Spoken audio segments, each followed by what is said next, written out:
Let's start with MacGyver, because as I said, that show down here in New Zealand has always been massive. I guess partly because we've got this mentality of being able to just do it ourselves. Yeah. Which is what that show was all about. DIY. At the end of the day, yeah. DIY. Yeah, I mean, the concept was, I mean, we kind of built on the premise of a guy who didn't, for some reason, he was for hire to, you know, he was kind of an agent of sorts, but more or less he was just kind of a science guy who knew how to do things and was also a former special ops guy. Who knows that history? Mystery. I think that's my creation. But yeah, I mean, aside from being just clever, there was also a concept there that you didn't need a gun to solve a problem. And in the mid-'80s, that was a unique concept. I think what we're sharing time with the A-Team and shows like that, where Pretty gun heavy. where it was nothing but explosions and things like that. But MacGyver had a different approach to things, and I think that really, at the time, just grabbed a part of an audience that was yearning for that, especially parents. Yeah, when you went into that audition, did you have any idea of how popular the show's run would go on to become? Oh God, no! Yep. I have no. You just thought idea. you were making a little thing that you'd do a season and. I was literally just doing a pilot for a show that didn't. I don't know. It didn't have any signs of greatness to it. It was clever enough, and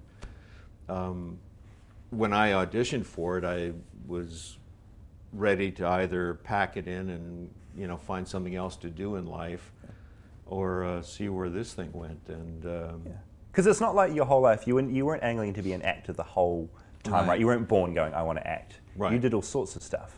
Oh yeah, yeah. And I like to think I still do that stuff, but boy, have I been set straight on that. It's always terrible doing research on Wikipedia, but I understand at some point you were training whales.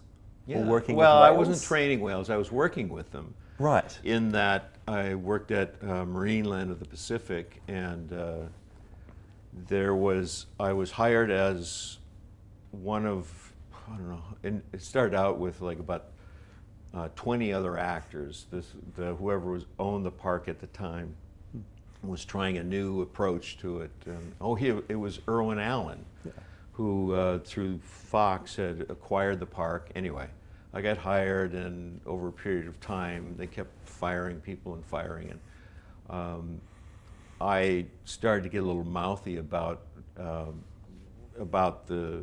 I don't know, it wasn't quality work, and I didn't think they were taking advantage of or utilizing the behaviors of the animals, and they were making it more about the actors, and I just thought that's just sloppy thinking. So they said, well, go ahead and write something then, which I did, and was able to convince them that it was more about presentation to what the animals can do, and because they're glorious, beautiful killer whales when I was working.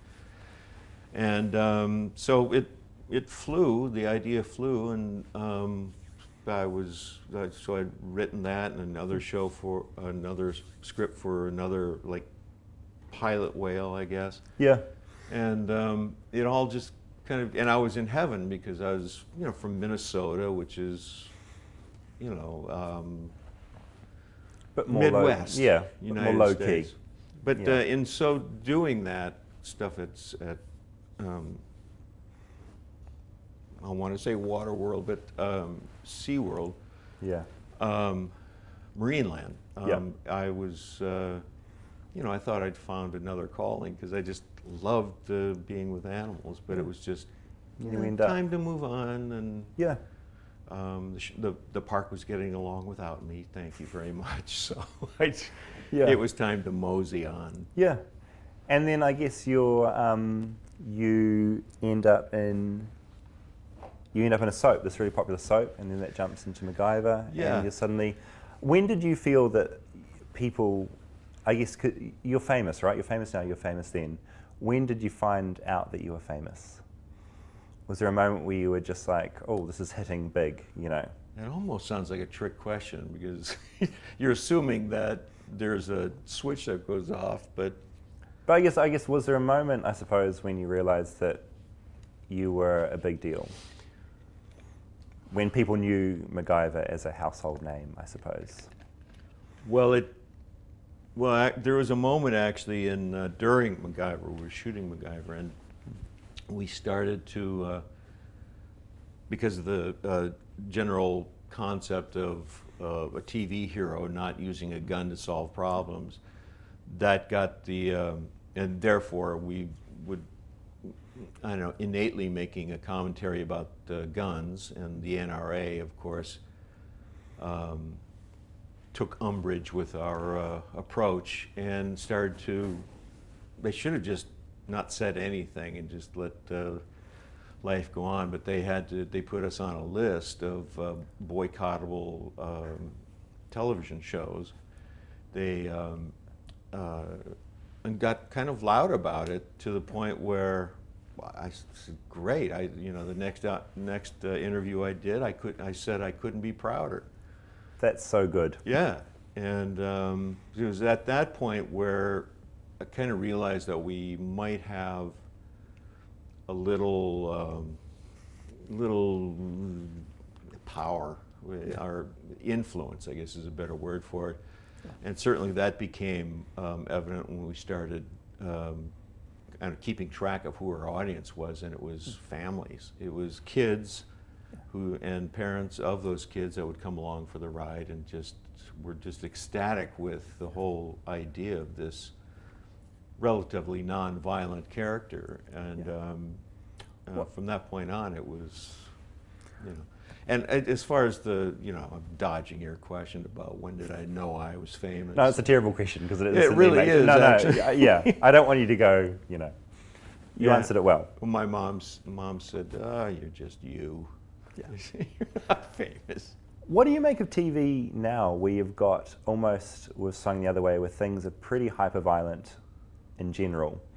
What do you make of the TV landscape when you look around today? I took some flack for going from one kind of non-violent-y type show to Stargate, which was not hyper-violent, but it was a cartoon-type violence that you knew nobody was getting hurt, and most of the people things that were getting hurt were alien bad guys and cartoons in themselves. So it was, I made my excuses if I was asked to make an excuse as to how could you do that. I said, well, just heed the signs, son. There's a 12-legged yucky thing coming at me. I'm going to shoot the dang thing. I'm sorry. Yeah, but, I'm allowed a gun this time. Yeah, thank you very much. I'm not going to look around for a rubber band and a clip. But because that show brought in a whole new fan base for you. That show, you're sort of, and it's a very different show. It's an amazing sci-fi show, and suddenly you've got a whole new fan that digs your work. Yeah. Well, what happened was, from my perspective, was that I, stammering through a sentence, I brought with me a certain audience from MacGyver. Stargate had its built-in audience who were Stargate fans and Kurt Russell fans and James Spader and Stargate. So there was a combo plate there that meshed real nicely to make a very a larger audience, basically. And almost to a man, woman, and child, they've remained loyalists, loyal to Stargate and MacGyver, but Stargate being the most recent one. So I'm pretty happy with the way things like that have turned out. And it's cool because you brought your brand of humor along to Stargate as well. Such as it is. It wasn't, no, but you've always had that sense of humor in your shows, which I think is pretty neat. Yeah, You're funny. You've got natural comedic timing. Well, thank you. Did you say timing? Yeah. Why, thank you. I actually had to kind of apologize for that during the Stargate days, because in the early goings, I was hired as, they hired me, and then I guess the franchise started to come around. They started auditioning and hiring people around that. So my business partner and I became executive producers, and so there was I came in with a certain strength, and I was able to relax with my creative tone. And so when things started rolling, and for early episodes, we'd have table reads, and I would consistently have something else going on in my head for the dialogue, or it was because I grew up in improv theater, and it was always just respond, react, and it was getting laughs during the reads, which I realized in retrospect was quite rude and quite disrespectful. And Brad Wright, to his credit, took me aside and told me so. And he was absolutely right. His approach was, his perspective was, we've written these scripts, and we've, bled them and sweated them, and then we all sit down and read them, and you just tear them apart, basically. You just, do it your way.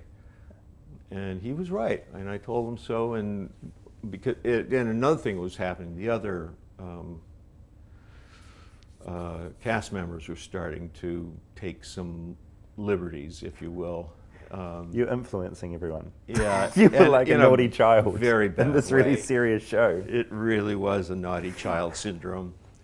So we all just had to pull in the reins and be respectful of the process, and then find things later on, maybe not right up front. Build on the script itself, which it took, worked. You did you reined yourself back in a little bit. Yeah, a little bit, until the last few episodes where then it went crazy. No, well, one of my friends from the show, a guy named Andy Makita, was directing, and I did something on camera that was just so over the top, and so like I edited myself on camera. It was panning with me, and there was like a bad guy, or maybe it was Teal'c, I don't know, sitting in a chair, and I was kind of cross-examining to him or at him, and I walked behind him, and then real quickly I shot over there, so when the camera continued its pan, I was already there, and you didn't see any motion behind him. For one thing, he had a huge head. So, but where I showed up was right over his shoulder, and like, almost twirling my mustache, and it was just so far gone that, I mean, everybody was laughing. It was hard to. Yeah. I knew that I was misbehaving if the crew was laughing out loud, and so I did find a way to rein things in eventually. You just want to have fun. You just want to have fun. Well, certainly that was my. Like guest stars, the word got around that our set was a great set to work within, because I only had one demand, and that was have fun, make it fun, be respectful, and do the work, get the job done, know your lines and all that stuff. But if you have problems, speak them respectfully, and we'll fix it. But do you get sick of the question, going back to MacGyver again, do you get sick of that question of your favourite invention or your favourite moment in that show? I think I watched, you're on a talk show in Australia, I think last year, and you're talking about a plane that took off, and just, I think Mythbusters ruined the whole thing and said it could never happen. Yeah. You just like dropped like a, but I think you said that was one of your favourite moments? Yeah, well, it's my go-to, what's the craziest thing you guys What's have the craziest done? thing you did? Yeah. Yeah, Because pretty stuff much. got crazy. How so? just You just tell me. a few moments, you know, a Well, few moments. I'll be honest with you, I can't remember the ones that really stood out because they became so matter of fact and day to day that nothing seemed extraordinary as we were doing them. So I'm at a loss. You know, you could.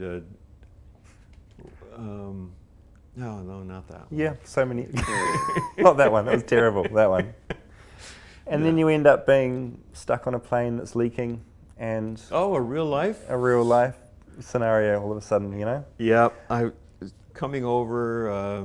I can't name the airlines. I don't think. But anyway, on my way over to, I want to say Melbourne. Yeah, we're like 2.5 hours out of Los Angeles. Not even to Hawaii, by gum. And we got alarms went off on the plane, and I happened to be in the head at the time, and I came out, and there was this like Class 5 river coming down right down the aisle, and I just kind of looked in both directions and realized that there was a problem somewhere, and they were losing the water supply. And on a 15-hour flight, you want to have water, and we were on the verge of losing it all in 2.5 hours. So we had to turn around and go back there, and I kind of leaned to my travel partner, and I just said, God, if they only knew I was on board. A moment of lack of humility there. But it was one of those fun moments. That's like when we turned around, the next day they sent us off, and we'd gotten to know some of the people, and I love it. some of them said, well, why didn't you fix it? I said, I paid good money for my seat. You fix it. Just finally, I'm curious about your fan base, because obviously you're here to talk to fans of, I imagine fans of Stargate and fans of MacGyver. Are they, because fans of cult shows are fascinating, because some of them think that you're that character, some of them don't. You know, it's a vast and crazy array of people. Do you enjoy those interactions?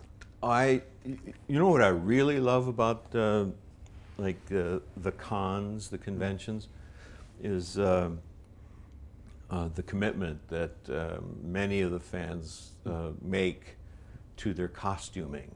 And I mean, seriously, some of the creations are just, or reproductions of characters that live in science fiction. I mean, it's just spectacular. And the most impressive to me are the people who just give over to the whole thing and are willing to walk in amongst other It's pretty impressive. people who should be committed. Came out wrong. Who make the commitment to character and franchise. It's just spectacular. I just love people watching in that respect. Yeah. But so yeah, I do enjoy the interaction. Cool. Well, there's some very passionate New Zealand people, so I imagine you'll get to see plenty of costumes I hope coming out. I have no doubt. Well, with the legacy of Peter Jackson in town, I mean, my God, come on. Yeah. You gotta grab onto that. And, Big time. Yeah. Yeah, we like our makeup. Among other things, I think. Yeah. Imaginations and creativity. Yeah. All right. Is there anything that you want to talk about that you never get asked about? You're like, God, everyone's just talking to me about MacGyver and bloody Stargate.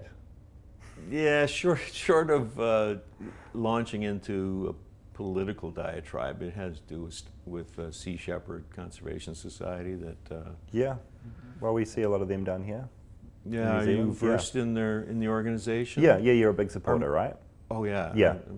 On the board of advisors now, but going back just briefly to the gun stuff you were talking about earlier, as far as the NRA not being big fans of MacGyver.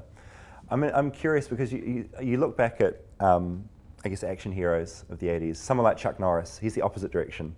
He's gone so pro-guns, it's just insane. I know. And then yeah. someone like you is so anti-gun. Is there that discussion's been going on for so long, does that come into your life at all? Like, are you still having these discussions with people? Not so much. Or do you stay out of that? Well, I stay out of it publicly. I'm pretty mouthy off camera, but I found, and I had learned a lesson very painfully when I was new to Twitter, and Twitter was new to the world. What did you do?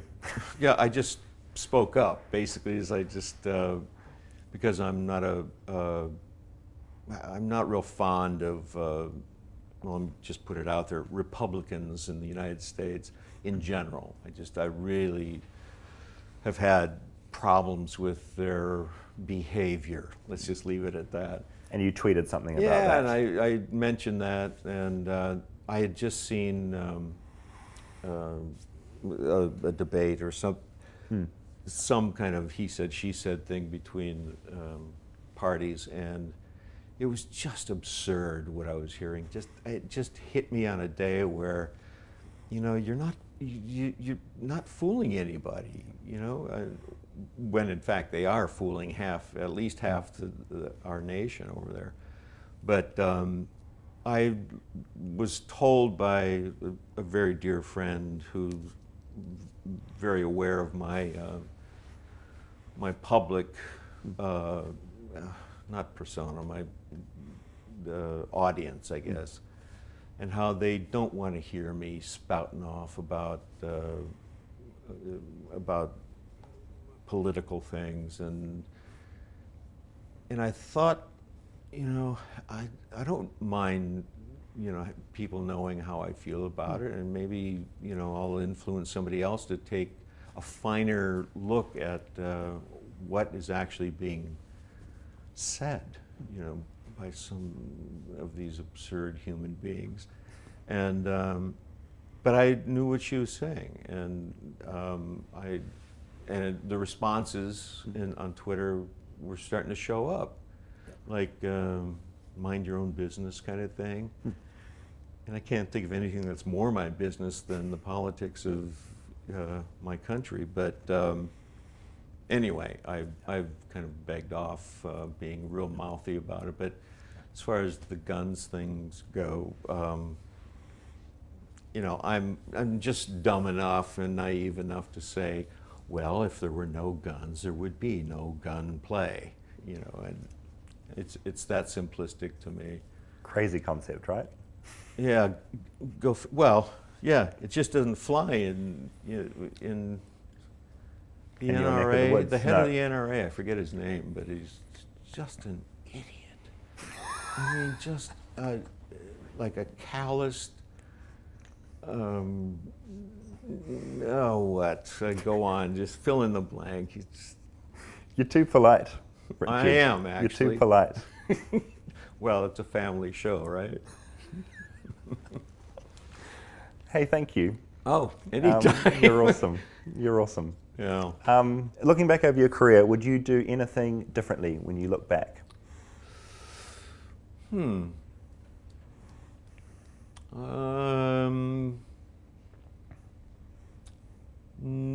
I may have, no, I can't really say that I would, but it might have been wiser for me to start earlier, I think, because I was such a little vagabond, and I was hopping freights when I was 17, rode a bicycle to Alaska and back to Minnesota, and just, things like that. Just hitchhiking around the country and just living life in the late 60s, early 70s. Yes, folks, that's how old I am. And, surviving the 80s and 90s. And so I just kind of dragged my heels a little bit. I was kind of exploring everything else other than maybe what I should do for a living. But my dad was a speech and English teacher, and he directed school plays at a high school, and that's what got my attention as far as the theater goes. I'd go to his rehearsals and I'd just see what, during rehearsals they would have like Twinkies instead of birthday cakes, and any job I can get that will give me free Twinkies, that's what I want to do. It's all about the catering, Yeah, right? absolutely. You've been there. It is.